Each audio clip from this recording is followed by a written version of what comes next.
আহ আমি বাসায় যাব, আমার আম্মুর কাছে যাব। প্লিজ আমাকে আমার আম্মুর কাছে দিয়ে আসো, আমি এখানে থাকবো না। এই মেয়ে, কি হয়েছে কি সবার সাথে? আর তুমি এভাবে মরা কান্না শুরু করেছো কেন? বললাম না আমি এখানে থাকবো না, আমাকে আমার আম্মুর কাছে দিয়ে আসুন। আপনি একদম ভালো না। একদম মাইর খাওয়া বলে দিলাম। আমি আবার তোমাকে কি করেছি? এখনও তো তোমার সঙ্গে আমি ঠিকভাবে কথাই বললাম না। তাহলে এভাবে ছোট বাচ্চাদের মতো কান্না করছো কেন? তো আমি কি করব? আপনি একদম ফাজিল, কুত্তা বিলাই। আমার ভাবি তো আমাকে বলেছিল আপনি আমাকে অনেক আদর করবেন, চকলেট কিনে দিবেন, কিন্তু কই, আপনি তো আমাকে কিছুই দিলেন না, শুধু শুধু এখানে ঘরের ভেতর বন্দি করে রেখেছেন। এই মানে তোমার কি মাথা খারাপ হয়ে গেছে নাকি? যে দেখুন, আপনি ভুল করেও আমাকে পাগল বলার চেষ্টা করবেন না, তাহলে কিন্তু আমার চেয়ে খারাপ কেউ হবে না, এটা আমি আপনাকে বলে দিলাম। তাহলে কি বলবো তোমাকে? তুমি নিজে সেটা বলে দাও।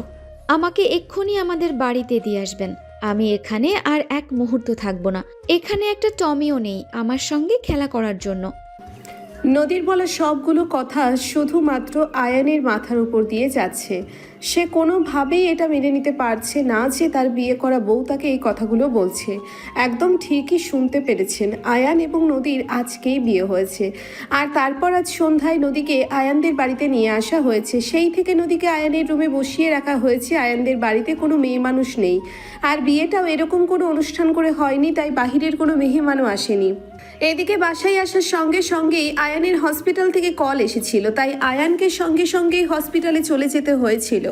আর আয়ানের আম্মু বাসায় আসার সঙ্গে সঙ্গেই বাসার কাজে ব্যস্ত হয়ে পড়েন, তাই নদীর সঙ্গে কেউ এখনো পর্যন্ত কথাও বলেনি। এদিকে আয়ান হসপিটাল থেকে আসার পর রুমে প্রবেশ করলো, আর তখনই নদী উপরোক্ত কথাগুলো আয়ানকে বলল।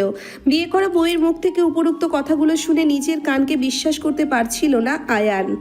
দেখতে তো একেবারে ছোট বাচ্চা বলে মনে হচ্ছে না, 17-18 বছরের মেয়ে হবে বলে মনে হয়।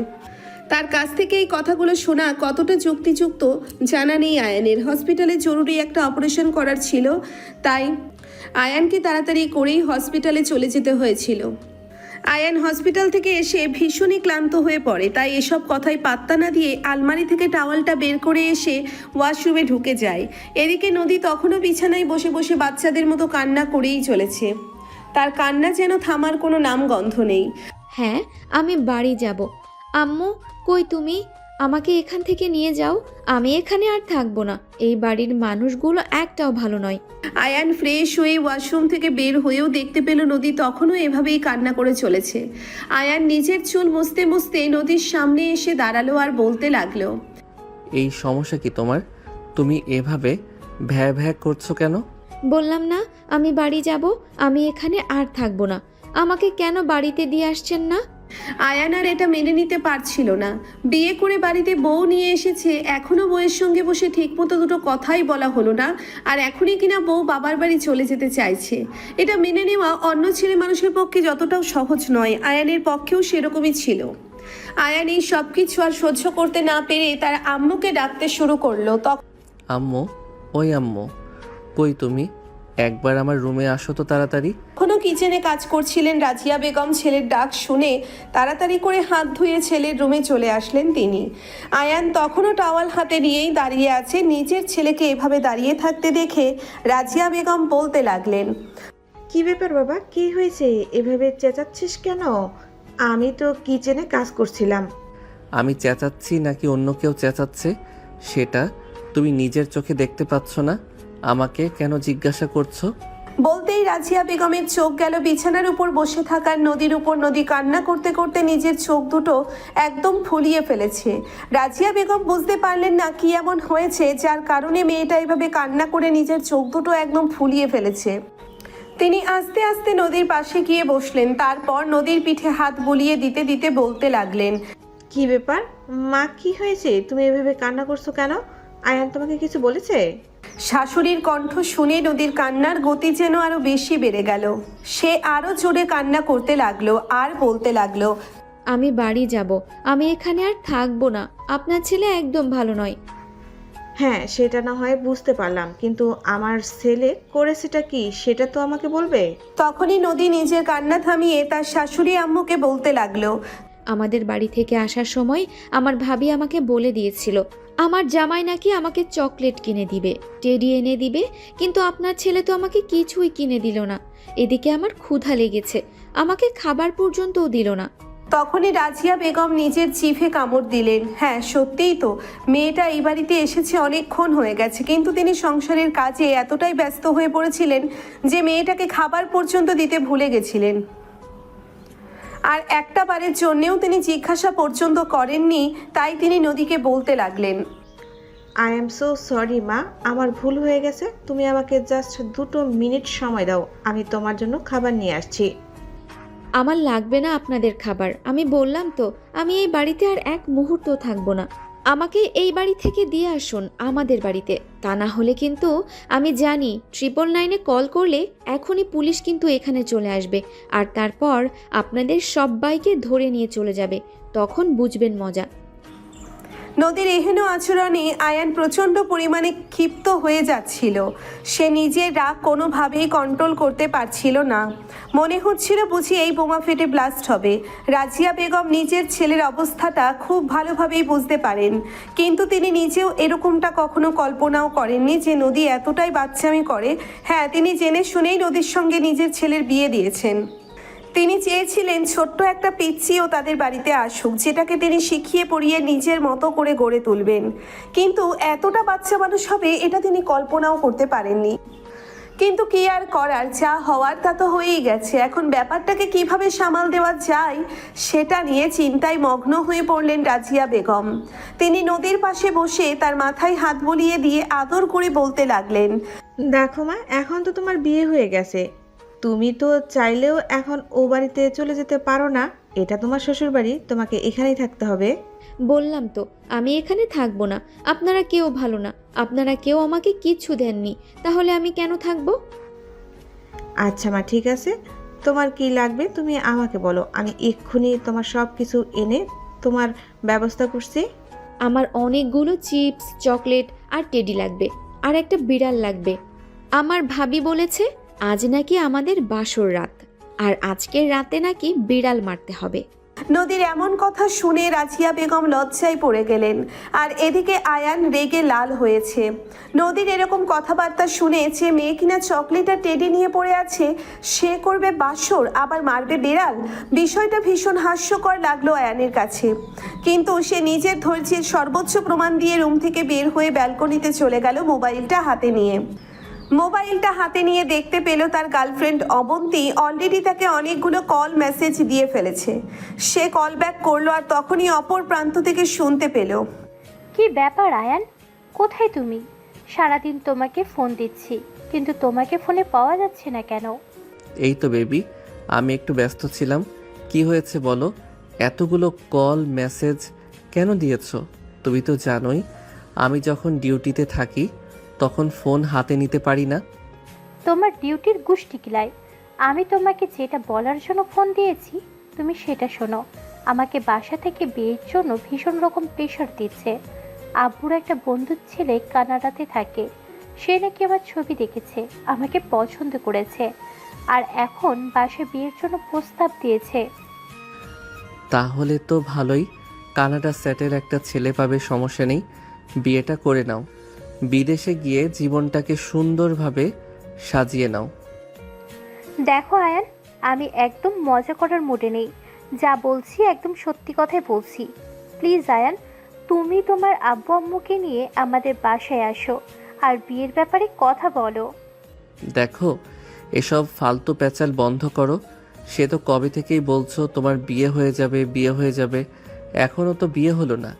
সারাদিন ব্যস্ত ছিলাম, এখন আমার খুবই টায়ার্ড লাগছে, আমাকে একটু বিশ্রাম নিতে দাও। এই বলে আয়ান ফোনটা কেটে দিল। তার এই সব কিছু একদমই ভালো লাগছে না।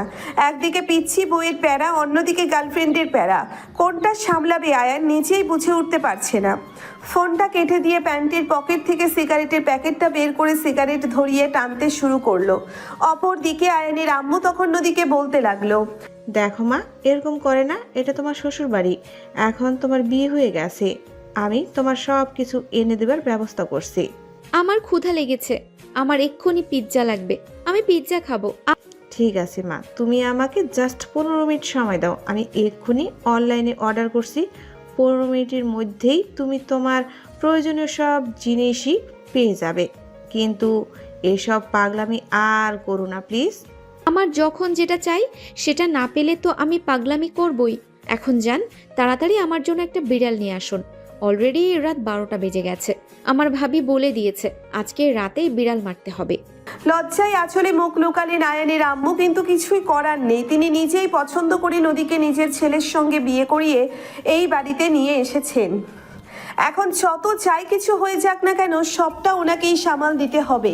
তাই তো আয়ানের আম্মু তখন নদীকে বলতে লাগলো, ঠিক আছে মা, তুমি একটু বসো, আমি সব কিছুর ব্যবস্থা করছি।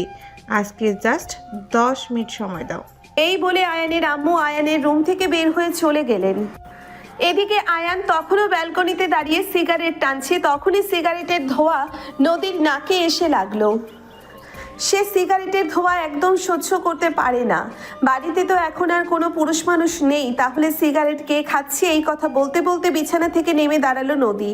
আর তখনই আয়ান সিগারেট খাওয়া শেষ করে রুমে প্রবেশ করলো।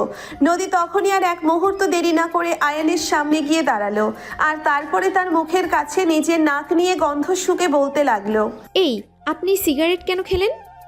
আমার ইচ্ছে হয়েছে তাই খেয়েছি, তাছাড়া আমি তো প্রতিদিনই সিগারেট খাই, এটা আবার নতুন করে বলার কি আছে? আপনার কত বড় সাহস! আপনি আপনার বউয়ের সঙ্গে মুখে মুখে তর্ক করছেন। আপনি জানেন না বউদের সঙ্গে মুখে মুখে তর্ক করতে হয় না? ওরে বাবারে বাবা, আইসে আমার বউ যে এখনো জামাই, মানে কি সেটাই জানে না? শ্বশুরবাড়িতে এসে প্রথম দিনই চকলেট আর টেডির জন্য কান্না করে, সে নাকি আবার বউ। দেখুন, একদম আপনি আমাকে ভেঙাবেন না। এসব কিন্তু আমার একদম পছন্দ নয়। আপনাকে যেটা বললাম সেটাই করবেন। আজকের পর থেকে আর কখনোই রুমে বসে বা বাড়িতে সিগারেট খাবেন না, তাহলে কিন্তু একদম আমি আপনাকে মেরে তক্তা বানিয়ে দেব। মশার মতো একটা মেয়ে কিনা আমাকে বলে মেরে তক্তা বানিয়ে দেবে? আমার গায়ে কয় হাতির জোর আছে বলো শুনি?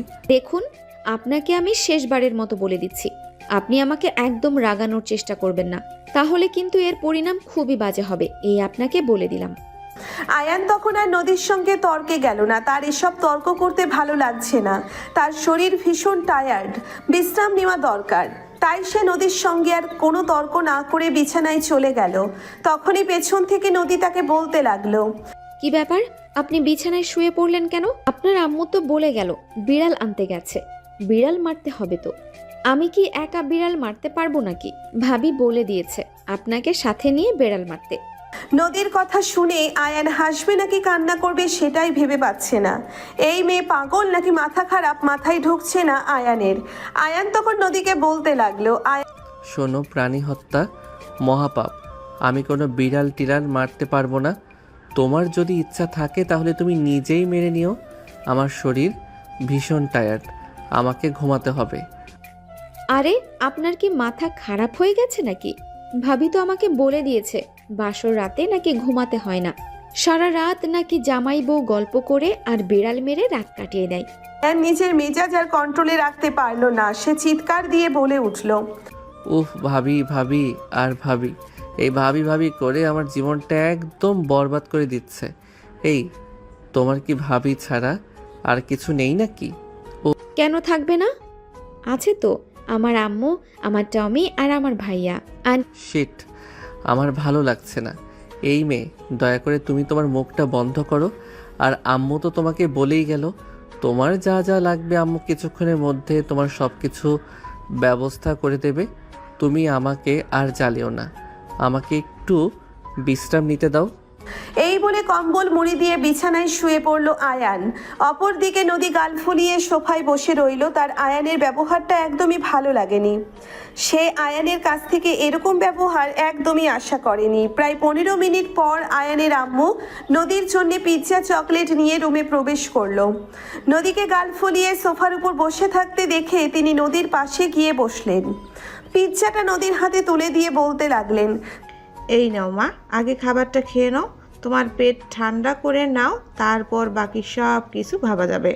খাবার চোখের সামনে দেখতে পেয়ে নদীর রাগ নিমেষের মধ্যে পানি হয়ে গেল। সে আয়ানের আম্মুর হাত থেকে পিৎজাটা নিয়ে গপ গপ করে খেতে শুরু করলো। এমনভাবে খাচ্ছে যেন বিগত কয়েকদিন কিছুই খায়নি। আম্মু শুধু চেয়ে চেয়ে দেখছিল একটা মানুষ কতটা ছেলে মানুষ হলে এরকম ভাবে খাবার খেতে পারে। এমন হয়েছে যে দরিদ্র ফ্যামিলি থেকে উঠে এসেছে যথেষ্ট বিত্তমান পরিবারের মেয়ে নদী। খাবারের অভাব কী জিনিস সেটা তা কখনোই বুঝতে হয়নি, বরঞ্চ এমনটাই হয়েছে যে নদী সবসময় সব কিছু পেয়েই বড় হয়েছে। তবে এখন আপনাদের মনে ছোট্ট একটা প্রশ্ন জাগতেই পারে, সেটা হলো তাহলে অন্যদিকে এত ছোট বয়সে তার চাইতে বয়সে বড় একটা ছেলের সঙ্গে কেন বিয়ে দেওয়া হয়েছে? হ্যাঁ ভিউয়ার্স, আপনাদের মনে এরকম প্রশ্ন থাকতে পারে, এটাই স্বাভাবিক। তো চলুন সম্পূর্ণ ব্যাপারটা আপনাদেরকে খুলে বলি। আয়ান ডাক্তারি পড়াশোনা শেষ করে ঢাকা মেডিকেলে জয়েন করেছে। এই তো প্রায় 2 বছর। ইতিমধ্যে ফ্যামিলি থেকে তাকে অনেকবার বিয়ের কথা বলা হয়েছে, কিন্তু সে বরাবরই সব কিছু এগিয়ে চলে, সবাইকে বলে দিয়েছিল এখন সে বিয়ে করতে চায় না, লাইফটাকে এনজয় করতে চায়। অপরদিকে আয়ানের ছোট খালার মেয়ে মানে তার আপন খালাতো বোন তাকে সেই ছোটবেলা থেকে পছন্দ করত, কিন্তু মেয়েটা ছিল একটু উদ্ভট টাইপের, ছোট বাচ্চাদের মতো শর্ট ড্রেস পরে চলাফেরা ও শালীন ছিল না, যার কারণে আয়ানের আম্মুর নিজের বোনের মেয়েকে কখনোই নিজের পুত্রবধূ হিসেবে পছন্দ ছিল না। এদিকে আয়ানও অন্য একটা মেয়ের সঙ্গে রিলেশনে ছিল, তবে মেয়েটাকে বিয়ে করবে বা তাদের ডিপ কোনো রিলেশন ছিল সেরকম নয় ব্যাপারটা।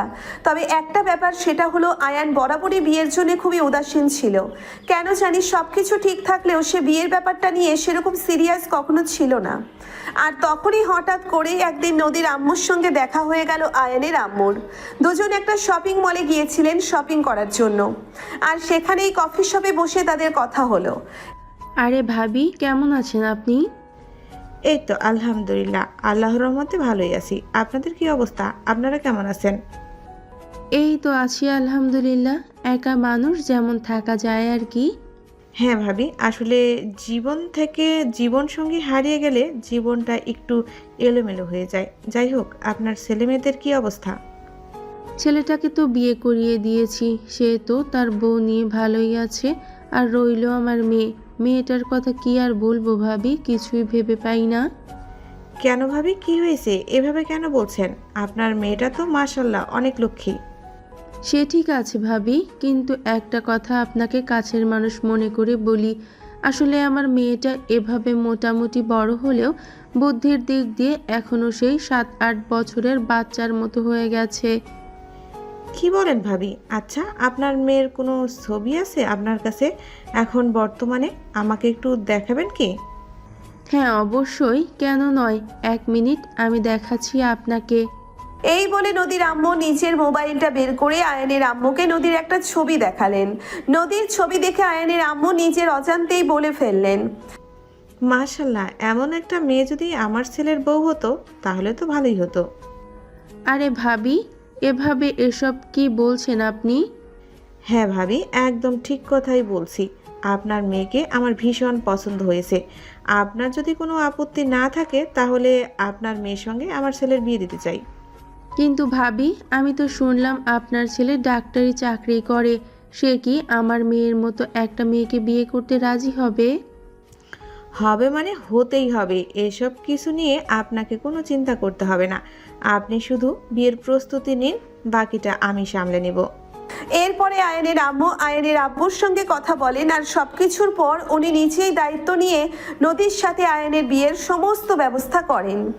আর তারপর যা হলো তা তো আপনারা দেখতেই পেলেন। তো ভিউয়ার্স, চলুন কথা না বাড়িয়ে গল্পে ফিরে আসা যাক।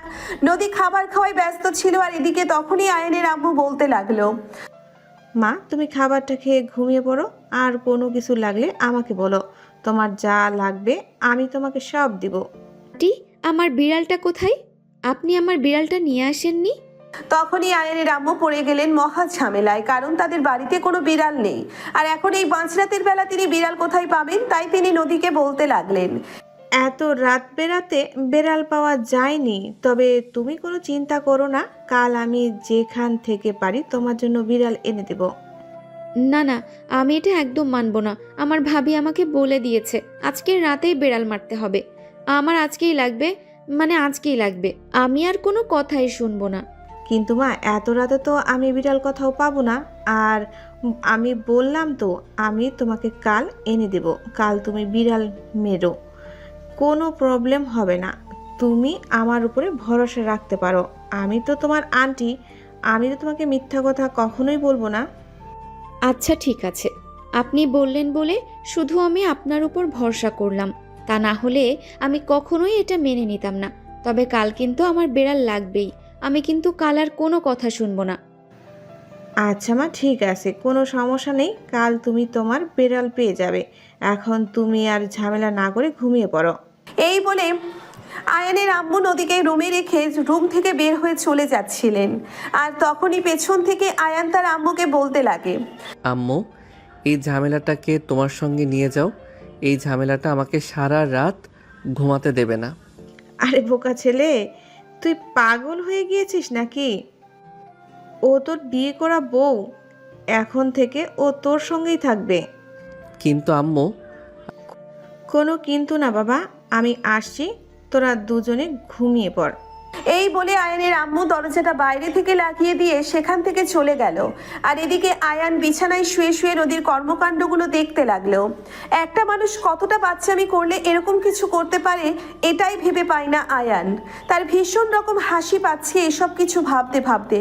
এরকম একটা পিচ্ছি মেয়ে বউ হলো তার, যে কিনা এখনো জামাই মানেটা কি সেটাই জানে না, আর সে মারবে নাকি বিড়াল।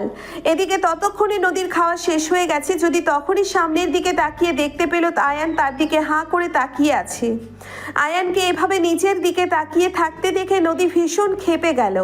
আয়ানকে বলতে লাগলো, ওই মিয়া, আপনার তো নজর ভালো না, আপনি এভাবে আমার দিকে তাকিয়ে আছেন কেন? আমার যদি পেট ব্যথা করে তাহলে কিন্তু একদম ঘুষি মেরে আপনার পেট ফাটিয়ে দেব, বলে দিলাম।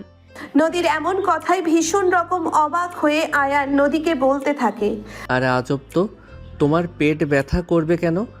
এই যে আপনি এভাবে রাক্ষসের মতো আমার দিকে তাকিয়ে আছেন, আপনার খেতে ইচ্ছে করছে, আপনি সেটা আমাকে বললেই পারতেন, একটুখানি আপনাকে দিয়ে দিতাম।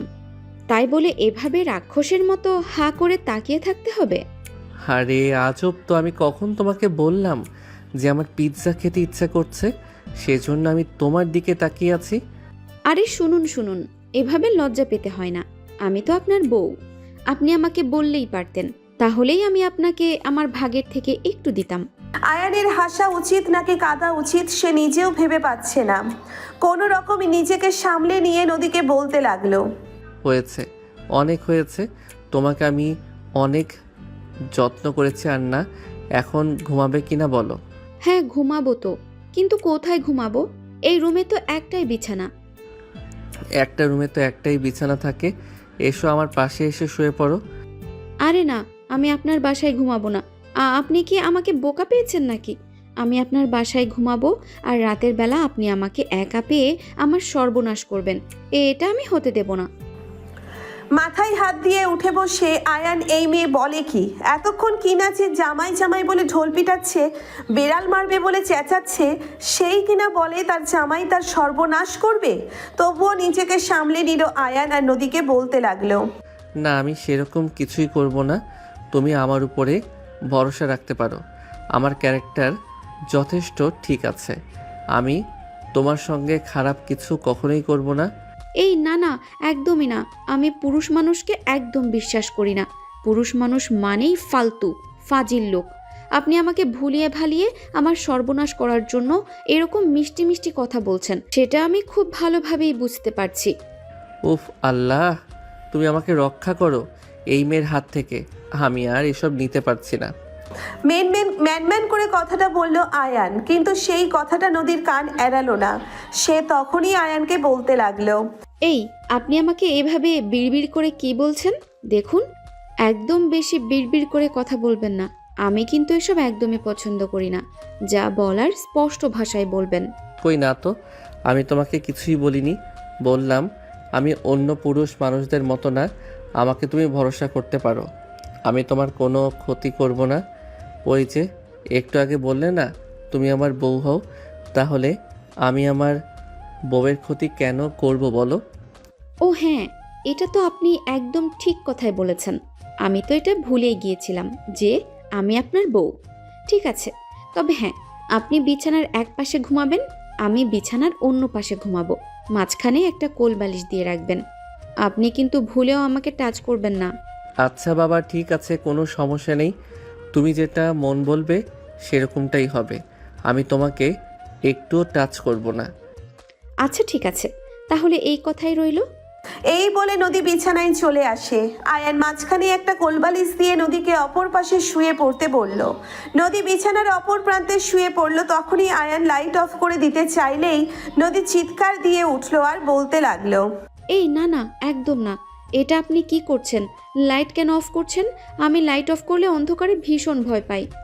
মানে সারা রাত রুমের লাইট দিয়ে রাখতে হবে? তাহলে আমি ঘুমাবো কিভাবে? আপনি কিভাবে ঘুমাবেন সেটা তো আর আমি আপনাকে বলে দেব না, কিন্তু আপনি কোনোভাবেই রুমের লাইট অফ করতে পারবেন না, এটা আমি আপনাকে করতেই দেব না। আরে বাবা, লাইট অফ না করলে তো আমি ঘুমাতে পারবো না। আর কাল সকালে আমার ডিউটি আছে, হসপিটালে যেতে হবে। এখন না ঘুমালে তো ডিউটিতে দাঁড়িয়ে দাঁড়িয়ে ঘুমাতে হবে। সে আপনি যা ইচ্ছে করেন, তাতে আমার কিছু যায় আসে না, কিন্তু আমি যেটা বললাম সেটাই হবে। আপনি রুমের লাইট অফ করতে পারবেন না, আর যদি আপনার রুমের লাইট অফ করার চেষ্টাও করেছেন তাহলে কিন্তু আমি চিৎকার করব, এই বলে দিলাম। আচ্ছা ঠিক আছে বাবা, আমি রুমের লাইট অফ করব না। এখন চুপচাপ লক্ষ্মী বউয়ের মতো ঘুমিয়ে পড়ো। আচ্ছা ঠিক আছে, আমি ঘুমালাম। এই বলে নদী অপর পাশ করে ঘুমিয়ে পড়ল। এদিকে আয়ানের কোনোভাবেই ঘুম আসছে না, কারণ সে রুমের লাইট অন রেখে কোনোদিনও ঘুমাতে পারে না। যতক্ষণ পর্যন্ত তার চোখে অন্ধকার না লাগবে তার চোখে কোনোভাবেই ঘুম আসবে না। অনেকক্ষণ চেষ্টা করলো কিন্তু কোনোভাবেই চোখের পাতা দুটো এক করতে পারল না আয়ান। রাত প্রায় 3:30টার মতো বাজে, এখনও সে বিছানায় শুয়ে এপাশ ওপাশ করছে, ঘুমাচ্ছে না। আর মনে মনে ভাবলো এবার লাইটটা অফ করে দেওয়া যাক, একটুও না ঘুমালে সকালবেলা ডিউটিতে যেতে পারবে না। যেমন চিন্তা তেমনি কাজ। বিছানা থেকে উঠে গিয়ে লাইটটা অফ করে দিল আর তারপর এই বিছানায় শুয়ে পড়ল। নদী নিমগ্ন ছিল তাই সে আর কিছুই টের পেল না। সকাল 8টা বাজে, নদী তখনও ঘুমাচ্ছে। আর এদিকে আয়ান বিছানা থেকে নেমে ফ্রেশ হয়ে রেডি হচ্ছে হসপিটালে যাওয়ার জন্য। তখনই তার আম্মু তাকে ডাকতে আসলো। কিরে বাবা, কি করছিস? বৌমাকে নিয়ে নাস্তা খাবি, আয়। তোমার বৌমাকে তুমি নাস্তা খাইয়ে দিও, এখন আমার সময় নেই, হসপিটালে যাওয়ার সময় হয়ে গেছে। আমাকে নাস্তা দাও, খেয়ে বেরোতে হবে। আরে বাবা, এটা কেমন কথা বলছিস তুই? বৌমাকে রেখে একা একাই খাবার খেয়ে চলে যাবি? এটা তো হতে পারে না।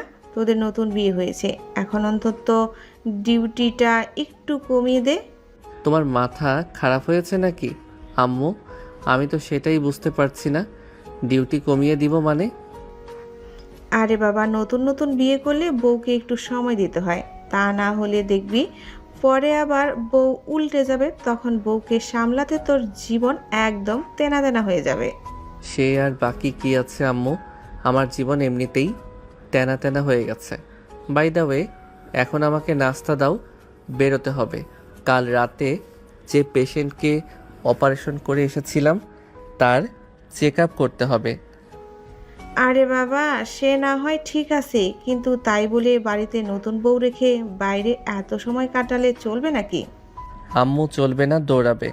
এখন তুমি দয়া করে আমাকে খাবারটা খেতে দাও, আমাকে বেরোতে হবে বললাম তো। এই বলে আয়ান তার আম্মুকে আর কোনো কথা বলার সুযোগ দিল না। আর আম্মু তাকে নাস্তা এনে দিল। সে নাস্তাটা খেয়ে সঙ্গে সঙ্গেই বাসা থেকে বের হয়ে চলে গেল। এদিকে নদী প্রায় সকাল 10টার দিকে ঘুম থেকে উঠল আর ঘুম থেকে উঠেই কান্না শুরু করে দিল। আমার জামাই কই? আমার জামাই আমাকে রেখে কোথায় চলে গেছে? নদীর এমন কান্না শুনে আয়ানের আম্মু দৌড়ে উপরে চলে আসলো। তিনি এসে দেখতে পেলেন নদীর বিছানার উপর হাত পা ছুঁড়ে কান্নাকাটি করছে। তিনি নদীর পাশে গিয়ে বসলেন আর তারপর নদীর মাথায় হাত রেখে বলতে লাগলেন, কি ব্যাপার মা, কি হয়েছে? তুমি এভাবে কান্নাকাটি কেন করছো? আন্টি, আমার জামাই কই? আমার জামাই আমাকে ঘুমের মধ্যে রেখে কোথায় যেন চলে গেছে। আমার জামাইটা কই গেল? আল্লাহ গো, এখন আমি আমার জামাই কই পাবো? নদীর এমন কান্না শুনে ভীষণ রকম হাসি পাচ্ছিল আয়ানের আম্মুর। কিন্তু মেয়েটা ভীষণই ছোট আর অবুঝ, এভাবে তাকে নিয়ে হাসাহাসি করাটা একদমই ঠিক হবে না। তাই আয়ানের আম্মু নিজেকে সামলে নিয়ে নদীকে বলতে লাগলেন, দেখো, এভাবে কান্না করতে হয় না। আয়ান একটা জরুরি কাজে হসপিটালে গেছে, আমি তাকে বলে দিয়েছি যত তাড়াতাড়ি সম্ভব বাসায় চলে আসতে। আচ্ছা আন্টি, আপনার ছেলেটা এমন কেন? আমি তো সেটাই বুঝতে পারছি না। আমার ভাবি তো বলে দিয়েছিল বিয়ের পর নাকি জামাই তার বউয়ের সঙ্গেই থাকে সারাদিন, কিন্তু আমার জামাই তো আমাকে ফেলে রেখে চলে গেল কেন? মা, তোমার জামাই তোমাকে ফেলে রেখে কোথাও চলে যায়নি। তোমার জামাই একটা কাজে গিয়েছে, আর কিছুক্ষণ পরেই হয়তো চলে আসবে। তোমার এত ব্যস্ত হওয়ার কোনো প্রয়োজন নেই। আমি নাস্তা বানিয়েছি, চলে আসো, খাবে।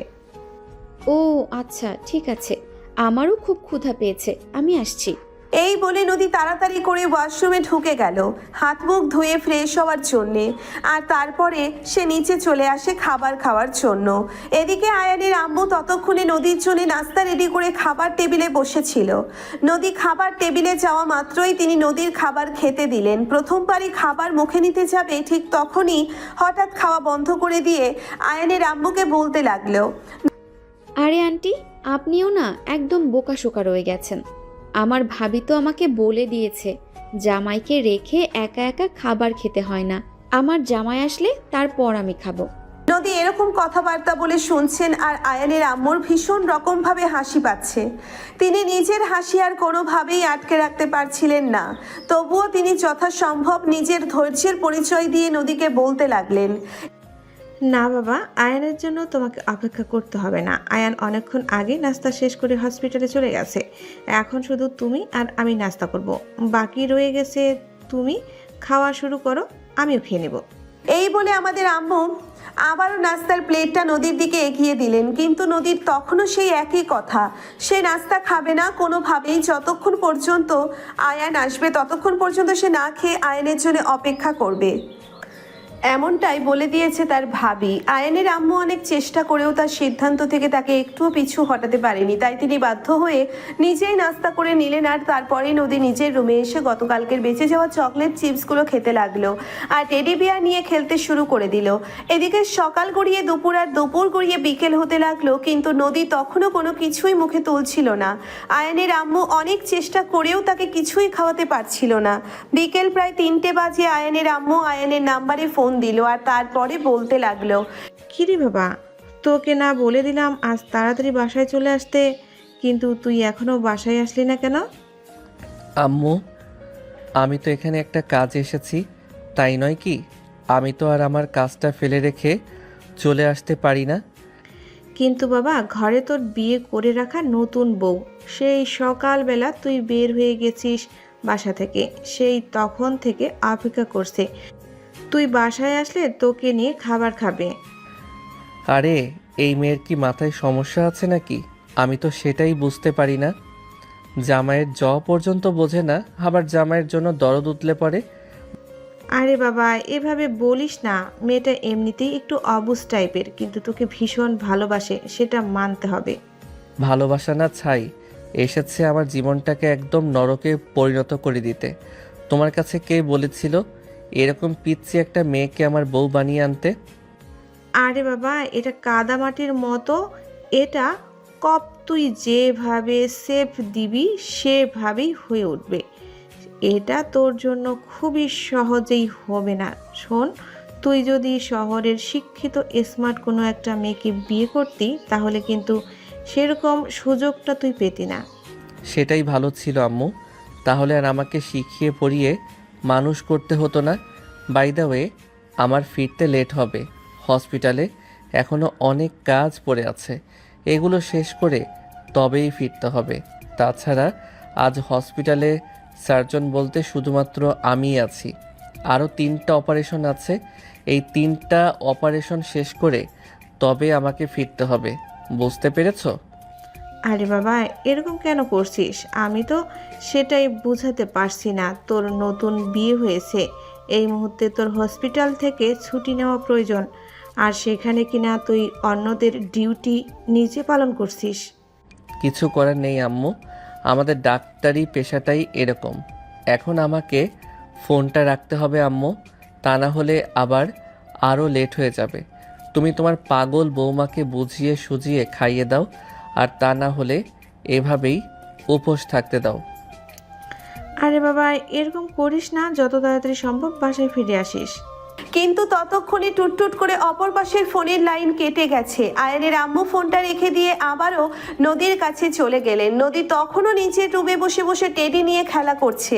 আয়ানের আম্মু নদীর পাশে গিয়ে বসলেন আর তারপরেই বলতে লাগলেন, আরে মা, তুমি এখনো এখানে বসে আছো? খাবে চলো। আমার জামাই চলে এসেছে আন্টি। আবার সেই একই প্যাচাল। আয়ানের আম্মুর মাথা যেন একদম খারাপ হয়ে যাচ্ছিল, কিন্তু তারপরেও তিনি নিজেকে শান্ত করে নদীকে বলতে লাগলেন, আরে বাবা, এভাবে অধৈর্য হলে চলে না। ও তো হসপিটালে একটা কাজে গেছে, ওখান থেকে ফিরতে একটু লেট হবে। তুমি চলো, আমি তোমাকে খাইয়ে দিচ্ছি নিজের হাতে। আরে আন্টি, আপনাকে বললাম না, আমি আমার জামাই যতক্ষণ বাসায় না আসে ততক্ষণ আমি খাবার খাবো না। আমার জামাইকে সঙ্গে নিয়ে তবেই খাবো। আপনি কেন বারবার আমাকে জোর করছেন? আরে বাবা, তুমি অসুস্থ হয়ে যাবে তো। এভাবে না খেয়ে থাকলে তোমার পেট ব্যথা করবে, গ্যাস হবে। কিছুই হবে না, আর হলেও তো আপনার হবে না, আমার হবে। হলে হোক, তাতে আমার কিছু যায় আসে না। যতক্ষণ পর্যন্ত আমার জামাই বাড়িতে না আসবে ততক্ষণ পর্যন্ত আমি কিছু খাবো না। এভাবেই পরিষ্কার নদী আয়ানের আম্মুকে জানিয়ে দিল, আয়ান যতক্ষণ পর্যন্ত বাসায় না আসবে ততক্ষণ পর্যন্ত সে কিছুই খাবে না। আয়ানের আম্মু অনেকক্ষণ চোরাচুরি করলেও কোনো লাভ হলো না। বাধ্য হয়ে তিনি ফিরে গেলেন। এদিকে নদী তখন আবারও রুমে বসে টেডি নিয়ে খেলা করতে শুরু করলো। আয়ানের হসপিটাল থেকে ফিরতে ফিরতে রাত 8টার মতো বেজে গেল। ড্রয়িং রুমে এসে বসতেই নদী দৌড়ে গিয়ে আয়ানকে জড়িয়ে ধরলো আর বলতে লাগলো, আরে জামাই, তোমার তো দেখছি আক্কেল জ্ঞান বলতে কিছুই নেই। সেই সকালবেলা তুমি আমাকে এখানে একা রেখে চলে গেছো, আর এতক্ষণে তোমার আসার সময় হলো? এরকমটা কখনোই আশা করেনি আয়ান যে নদী এরকম কিছু একটা করবে, কারণ ড্রয়িং রুমে তার মা বাবা সবাই বসে আছে। সবার সামনেই নদী আয়ানকে এভাবে জড়িয়ে ধরেছে। আয়ান ভীষণ রকম লজ্জায় পড়ে গেল। সে তাড়াতাড়ি করে নদীকে নিজের থেকে ছাড়িয়ে দেওয়ার চেষ্টা করতে লাগলো, কিন্তু যখনই আয়ান নদীকে নিজের থেকে ছাড়ানোর চেষ্টা করছিল তখনই আবার নদী আয়ানকে বলতে লাগলো, আরে জামাই, কি করছো তুমি? তুমি এভাবে আমার সঙ্গে ধস্তাধস্তি করছো কেন? আরে এই মেয়ে, আগে তো ভেবেছিলাম তোমার মাথার তার ছেঁড়া, এখন তো দেখছি পুরো মাথারটাই খারাপ। ড্রয়িং রুমে আব্বু আম্মু সবাই বসে আছে, আর সবার সামনেই তুমি এভাবে আমাকে জড়িয়ে ধরেছ। তোমার একটু লজ্জা লাগছে না বুঝি? আর এই যে, আপনিও না একদম জাতা। আমার লজ্জা কেন লাগবে? আমি তো সেটাই বুঝতে পারছি।